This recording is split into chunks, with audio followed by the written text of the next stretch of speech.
Doctor గారు బీపీని ఎలా చెక్ చేసుకోవాలి? సాధారణంగా బీపీని ఏదో టెక్నీషియన్ కానీ లేదంటే డాక్టర్ కానీ బీపీ ఆపరేటర్స్ పేషెంట్ యొక్క ఛాతీ భాగం లేదా గుండె భాగం ఒకే రేంజ్లో ఒకే హైట్లో ఉండేట్టుగా కూర్చొని చెక్ చేసుకోవాలి. ఐడియల్గా కూర్చునే పొజిషన్లో కానీ లేదంటే లైంగ్ డౌన్ పొజిషన్లో కానీ చెక్ చేసుకోవచ్చు. దీన్ని మాన్యువల్ బీపీ ఆపరేటర్స్ అంటారు, ఇది ఎలక్ట్రానిక్ బీపీ ఆపరేటర్స్ అంటారు. సాధారణంగా రెండిట్లో ఈక్వల్ రీడింగ్స్ అనేది యాక్యురేట్గానే ఉంటాయి. బట్ చెక్ చేసే ముందర మాన్యువల్ బీపీ ఆపరేటర్స్ అయితే పాదరసం మూమెంట్ సరిగ్గా ఉందా లేదా, మరియు కఫ్ అనేది సరిగ్గా ఇన్ఫ్లేట్ అవుతుందా లేదా, ఈ ట్యూబింగ్స్ అనేది కరెక్ట్గా ఫిట్ అయి ఉన్నాయా లేదా, ఈ మూడు చూసుకోవాల్సి వస్తుంది.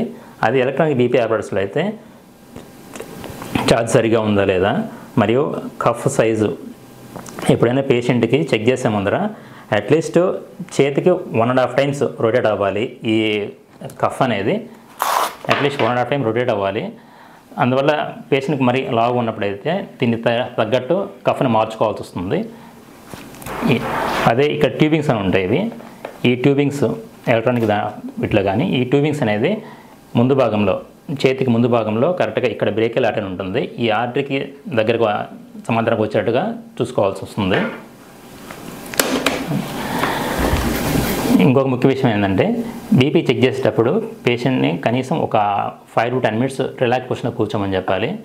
ఏదైనా ఎగ్జర్షన్ ఉన్నప్పుడు కానీ లేదంటే అతను ఒక హాఫ్ అవర్ ముందు ఏమైనా కాఫీ కానీ టీ కానీ ఏమైనా ఆల్కహాల్ కానీ ఇలా తీసుకున్నట్లయితే బీపీ చెక్ చేసుకునేది చెక్ చేయకూడదు.